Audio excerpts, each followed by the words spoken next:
ఈరోజు మార్కెట్ సర్లే చూశారు కదా. మార్కెట్ గురించి 2 ముక్కలు మాట్లాడతాను. తర్వాత ఎర్నింగ్ సీజన్ అంటే ఏంటంటే ఇప్పుడు రిజల్ట్స్ వస్తున్నాయి. కంపెనీ తాలూకు పెర్ఫార్మెన్సు, క్వార్టర్లీ రిజల్ట్స్ టైము.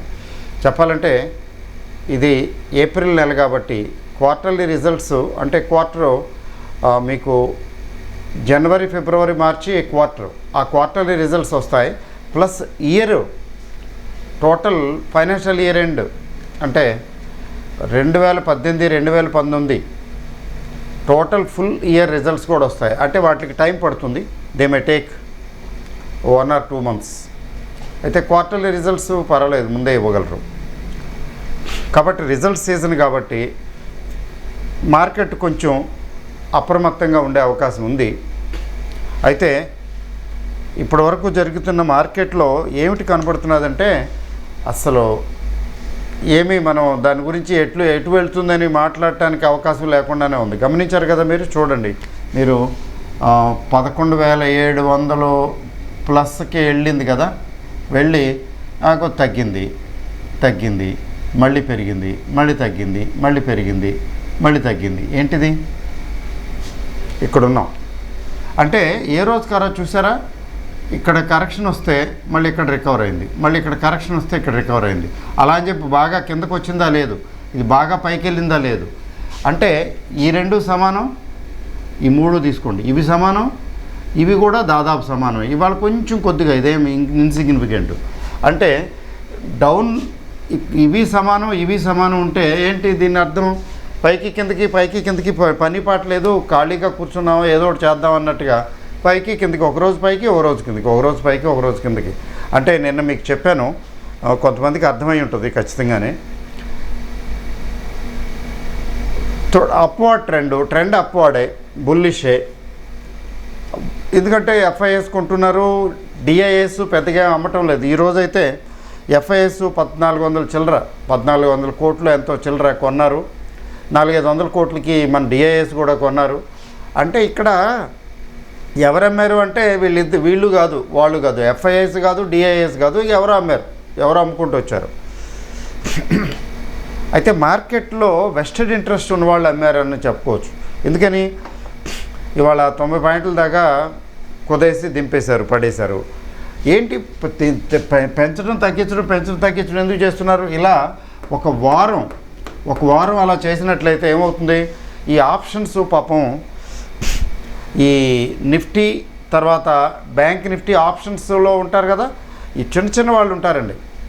ఏది చిన్న ట్రేడర్స్, మీలాంటి నాలాంటి ఇంకా చిన్నవాళ్ళు ఈ ఆప్షన్స్లో ఎక్కువ చేస్తుంటారు కదా. ఎందుకంటే తక్కువ డబ్బులతో చేయొచ్చు ఆప్షన్స్ ట్రేడింగ్.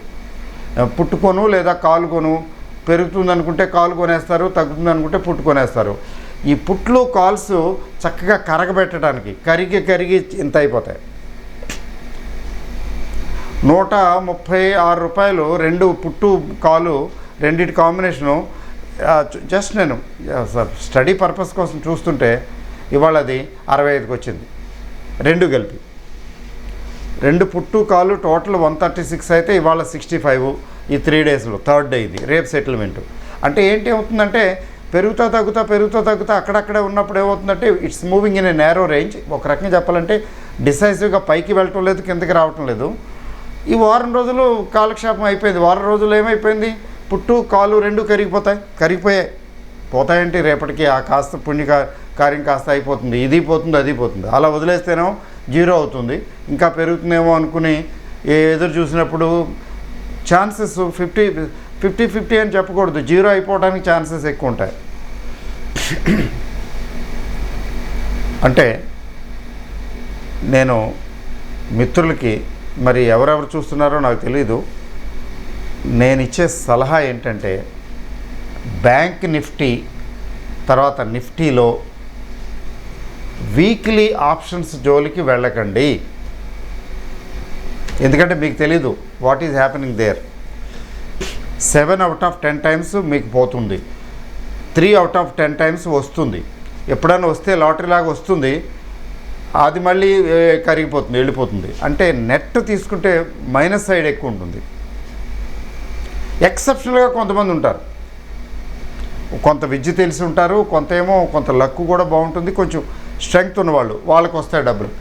ఇప్పుడు అందరూ నష్టపోతే సంపాదించేది ఎవరు? సంపాదించే వాళ్ళు ఉన్నారు, పెద్ద పెద్ద వాళ్ళు ఉన్నారు, చిన్న చిన్న వాళ్ళలో కూడా కొద్దిమంది ఉంటారు. వాళ్ళల్లో మీరుంటే వెరీ లక్కీ.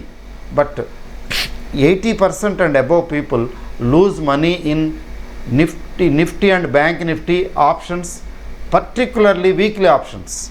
అదొక డిఫరెంట్ బాల్ గేమ్ అండి. చాలా జాగ్రత్తగా దాని గురించి తెలుసుకోవాలి, అర్థం చేసుకోవాలి. అర్థం చేసుకోకుండా చేసేది కాదు. నేను చూస్తుంటాను కదా, నాకు ఎంతమంది మెసేజ్లు పెడుతున్నారు డెరివేటివ్స్లో, సార్ నిఫ్టీ బ్యాంక్ నిఫ్టీ ఆప్షన్స్లో ఎంత పోయింది, ఇందులో అంత పోయింది, I want to join derivatives. మరి చాలామందికి ఈరోజు కూడా ఒక ఆయనకి చెప్పేశాను, నేను ₹1,00,000 చిల్లర ఉంటే నేను నేర్చుకుంటానండి. ₹1,00,000 ఏం చేయలేవు వద్దు బాబు అంటే వినటం లేదు, వద్దని చెప్పేశాను. ఏంటి వీళ్ళు స్మాల్ క్యాపిటల్ తోటి ఒక 20,000, 30,000, 50,000 లేదా 1,00,000 తోటి ఆప్షన్స్ బయింగ్ మొదలు పెడతారు. పుట్టో కాలో కొంట మొదలుపెట్టి ఏవి చేస్తుంటారు. ఏమవుతుందంటే దేర్ మనీ విల్ గో, డబ్బులన్నీ అయిపోతాయి. ఇంకా డబ్బులు ఉన్నవాడైతే ఇంకా కంటిన్యూ చేస్తుంటాడు అయిపోయే వరకు, లేకపోతే బుద్ధి వచ్చిందిరా బాబు అని వదిలేస్తారు కొంతమంది. ఇంకా డబ్బులు లేవు, చేద్దామన్నా డబ్బులు లేవు, ఏం చేస్తారు? కూర్చుంటారు. కాబట్టి వెరీ వెరీ డేంజరస్ గేమ్స్ ఇవి. నేర్చుకుని అర్థం చేసుకుని చేయాలి. అట్లా చేయడానికి స్మాల్ ఇన్వెస్ట్మెంట్ పనికిరాదు. అందుకే నేను డెలిబరేట్గా 3 లక్షలు అండ్ అబోవ్ ఇన్వెస్ట్మెంట్ ఉంటేనే మీరు నేర్చుకోవడం గురించి ఆలోచించండి, లేకపోతే నేర్చుకోని కూడా వద్దని. టైం వేస్ట్ అండి, వాళ్ళ మనీ కూడా వేస్ట్ అవుతుందండి. I don't like that way. ఎక్కువ ఇన్వెస్ట్మెంట్ ఉన్న వాళ్ళైతే హెడ్జింగ్ చేసుకోగలుగుతారు కదా, హెడ్జింగ్ నేర్పిస్తాను. హెడ్జింగ్ బేస్డ్ ట్రేడింగ్ అయితే ఓకే. ఓన్లీ ట్రేడింగ్ అయితే, స్పెక్యులేటివ్ ట్రేడింగ్ అయితే guarantee 90% chances are there that people lose money. నేను చేసినా, మీరు చేసినా, ఎవరు చేసినా కూడా. నేను చేయను అనుకోండి, అలాగా చేశాను ఒకప్పుడు, చేసేవాడిని తెలియక. తెలిసి ఎందుకు చేస్తాం? చెయ్యం. తెలిసిన వాడు చేయడు. ఎందుకు చేయడంటే తెలుసు గ్యారంటీగా మనమేమి ఎగరేస్తే మనం కావాలనుకున్నది వస్తుందంటే అక్కడ రాదు. సో దయచేసి నా సిన్సియర్ అడ్వైస్ ఏంటంటే weekly settlement based bank Nifty జోలికి వెళ్ళకండి. పోయిన డబ్బులే పోతే డోంట్ వరీ, పోయినాయి అర్థం చేసుకోండి, ఎందుకు పోయినాయో తెలుసుకోండి, రీసెర్చ్ చేయండి కూర్చుని. యాక్చువల్గా చేయకుండా పేపర్ ట్రేడింగ్ చేయండి. ఇది నేను కొన్నాను, ఇది కొన్నాను, లేదా ఇంత కొన్నాను, ఇప్పుడేంటి దీని పరిస్థితి, అంతేగాని యాక్చువల్గా చేయకండి. సో మార్కెట్లో ఎర్నింగ్ సీజన్ రాబోతున్నది కదండి. సో ఎర్నింగ్ సీజన్లో ఏంటంటే ఇప్పుడు రిజల్ట్స్ బేస్ చేసుకుని అక్కడ నెక్స్ట్ వస్తుంది. అయితే ఓవరాల్గా మార్కెట్లో స్ట్రెంగ్త్ ఇప్పటికీ ఉన్నట్టే లెక్క. ఇవాళ తగ్గింది కాబట్టి ఇంకా వీక్ అయిపోయింది అనడానికి లేదు. మరి మొన్న తగ్గింది, వీక్ అయిపోయింది అన్నారు, మళ్ళీ నిన్న పెరిగింది, నిన్న రికవర్ అయింది, మళ్ళీ ఇవాళ తగ్గింది. రేపు కూడా తగ్గితే కొంచెం ఆలోచించాలి, కొంచెం వీక్ మోడ్లోకి వెళ్తున్నది మార్కెట్ అని. 11,500కి దిగువకు రాకుండానండి మనం దీన్ని ఏ విధంగానూ డిసైడ్ చేయలేము మార్కెట్ గురించి. లక్కీగా లేదా అన్లక్కీయో లక్ అనే పదం ఎందుకు వాడటం, కానీ 11,500 నుంచి కిందకి దిగి 11,300, 450, 350 రేంజ్కి దిగి వస్తే అక్కడ కొంచెం పర్వాలేదండి, we can try to buy. అప్పటి వరకు దయచేసి కొనడం గురించి ఆలోచించకండి. ఇది కొనొచ్చా, అది కొనొచ్చా అని మెసేజ్లు పెడుతుంటారు. ఏది కొనొద్దు, హాయిగా ప్రశాంతంగా కూర్చోండి. ఎందుకంటే రిజల్ట్స్ వస్తున్నాయి, తర్వాత పెద్ద ఈవెంట్ ఉంది, ఎలక్షను. చిన్న ఈవెంటా, కొంచెం అటు ఇటు అయితే మంచి జరిగితే మంచిదే, పైన ఉంటాం. 12,000, 12,500, లేకపోతే ఆల్రెడీ పైనే కూర్చుని ఉన్నాం, ఇంకా ఎంత పైకి వెళ్తామండి?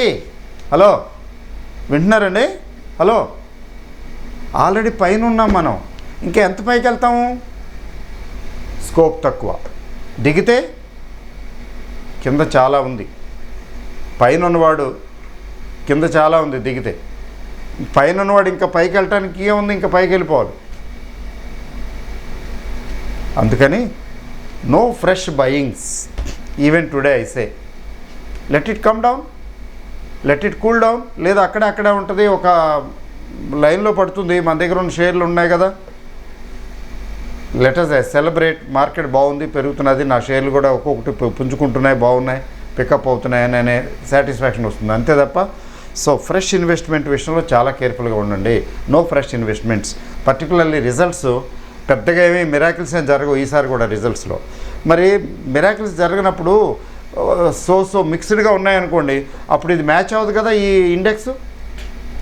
ఫస్ట్ నిఫ్టీ 50 గురించి ఆలోచిద్దాం. వాటి రిజల్ట్స్ పెద్దగా అంటే గొప్పగా ఏమి లేవు, నార్మల్గానే ఉన్నాయి. నార్మల్గా ఉన్నప్పుడు ఇంత ఇండెక్స్ ఎందుకు? అప్పుడు ఏం చేస్తారు? ప్రూనింగ్ చేస్తారు. ప్రూనింగ్ చేసి కొంచెం కరెక్షన్ వస్తుంది. తర్వాత ఎలక్షన్ ఒకటి వస్తుంది, ఏం జరుగుతుందో తెలియదు. ఇప్పుడు ఈ మార్కెట్ ఎక్స్పెక్ట్ చేసిన విధంగా గవర్నమెంట్ ఫామ్ అవుతుందని అనుకుందాం. అయినప్పటికీ కూడా ఎట్లా ఉంటుంది? మెజారిటీ వస్తుందా, తక్కువ మెజారిటీ వస్తుందా? రిస్క్ తీసుకోరు ఎవరు. ఆపరేటర్స్, పెద్ద పెద్ద బ్రోకర్స్ వాళ్ళు కూడా వాళ్ళ పొజిషన్స్ ప్రూనింగ్ చేసుకుంటారు. పెద్ద పెద్ద పొజిషన్స్ మెయింటైన్ చేసుకుని లాటరీ వేయరు. అంటే ఇప్పుడు ఈ బిల్డప్ చేసినటువంటి అప్వార్డ్ ఇది కరుగుతుంది కదా, కొద్దిగా గ్లేషియర్ కరిగినట్టు. అంటే కరెక్షన్ రావాలి కదా. So correction is bound to come. అది ఎప్పుడనేది మనం చెప్పలేం కాబట్టి దాని గురించి అనవసరం వెళ్ళటం. అందుకని కరెక్షన్ వచ్చినప్పుడే ఆలోచిద్దాం అనుకుని ఫ్రెష్ బయింగ్ని పోస్ట్పోన్ చేసుకోండి, అంతే. చాలా ఇంపార్టెంట్ పాయింట్ అది. 2 పాయింట్లు చెప్పాలనుకున్నది చెప్పాను. ఒకటి ఏంటంటే ఈ ఆప్షన్స్లో weekly options Nifty, bank Nifty జోలికి వెళ్ళకండి. మీకు బాగా చేయి తిరిగిన వాళ్ళు, బాగా తెలిసిన వాళ్ళు అయితే వండర్ఫుల్. 90% అలా కాదే, చేతులు కాల్చుకుంటున్నారే, అందుకని వెళ్ళకండి. 2 ఫ్రెష్ బయింగ్ ఇన్వెస్ట్మెంట్కి వెయిట్ చేస్తే మంచిది. మార్కెట్ ఎలా ఉంటుందో తెలీదు. పెద్ద ఈవెంటు, ఎలక్షన్ అనేది పెద్ద ఈవెంటు. ఇప్పుడే కాదు, ఇప్పుడు ఇక్కడి నుంచి వాలటాలిటీ పెరుగుతుంది చూడండి. అయితే భయంకరంగా పైకి తీసుకెళ్ళిపోతారు, లేదా పడేస్తారు. 100 పాయింట్లు పైకి, 150 పాయింట్లు కిందకి. ఇది పెరుగుతుందో తగ్గుతుందో తెలీదు. పైకి కిందకి వాలటాలిటీ ఇండెక్స్ విక్స్ అంటారండి. అది చాలా పెరిగిపోతున్నది. అది పెరిగిపోతున్నదంటే దానికి రెండు రకాల ఇంటర్ప్రిటేషన్స్.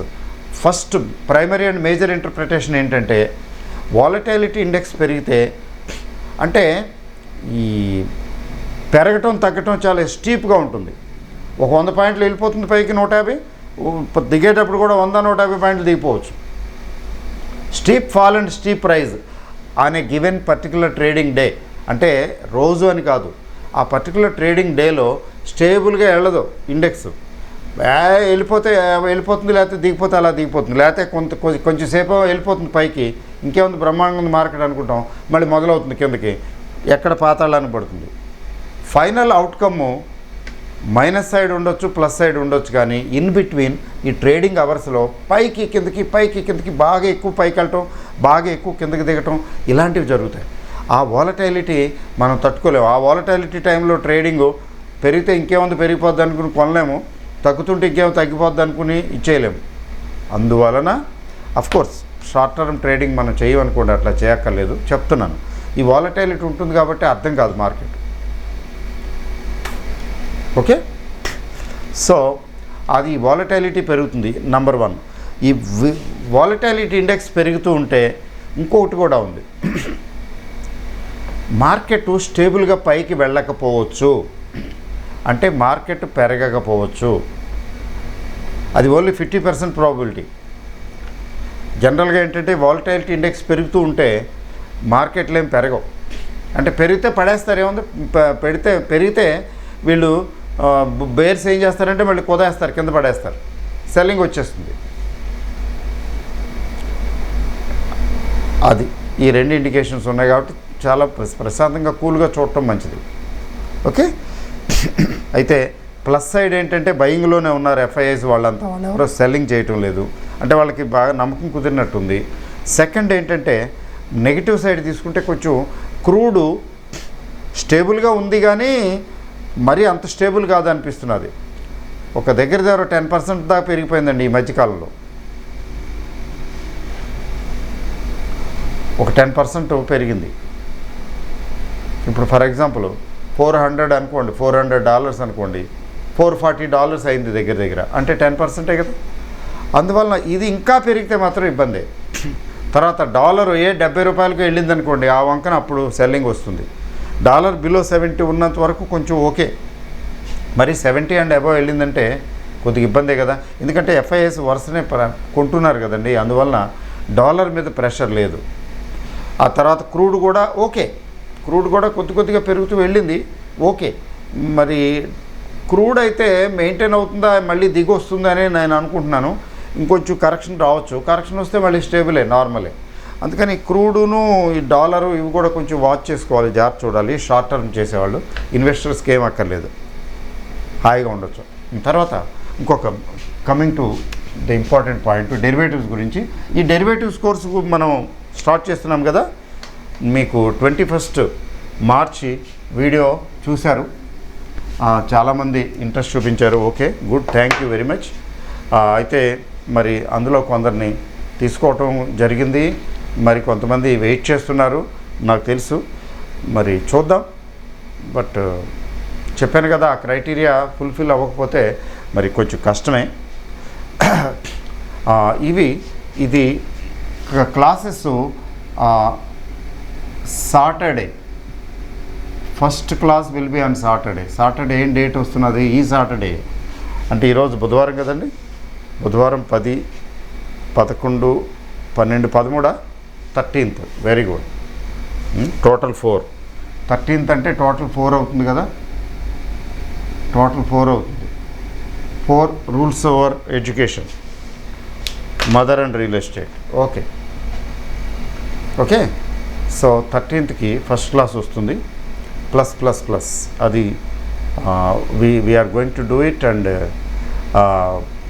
అఫ్కోర్స్ దీనికి ఈ వీడియోస్ మిస్యూజ్ చేయకుండా, లేకపోతే ఇంకా ఏవే మిస్యూజ్ కాకుండా, మిస్యూజ్ చేయకుండా, ఇంకా అట్లా అబ్యూస్ చేయకుండా ఉండటానికి గాను ప్రాపర్ మెజర్స్ తీసుకుంటున్నాము. అందుకని రేట్ పేయర్స్కి మాత్రమే ఇది లభ్యం కావాలి, ప్రతి ఒక్కరికి కాదు, ఫ్రీగా కాదు. అందుకని కొంచెం జాప్యం కూడా జరిగింది, కొంచెం స్లోగా ప్రాసెస్ చేస్తున్నాం కదా. సో 1 or 2 క్లాసెస్ పర్వాలేదులేండి, చూస్తాను to test the waters.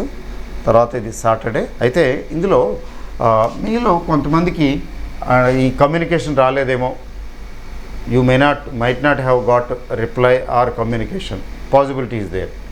So ఈ రిప్లై కమ్యూనికేషను రాని వారు దయచేసి ఈ నంబర్కి 8448722214 455 84487222 దీనికి వాట్సాప్ మెసేజ్ పెట్టండి. మీకు కమ్యూనికేషన్ రాకపోతే వాట్సాప్ మెసేజ్ పెట్టండి. So hopefully you would be getting response. Let us see.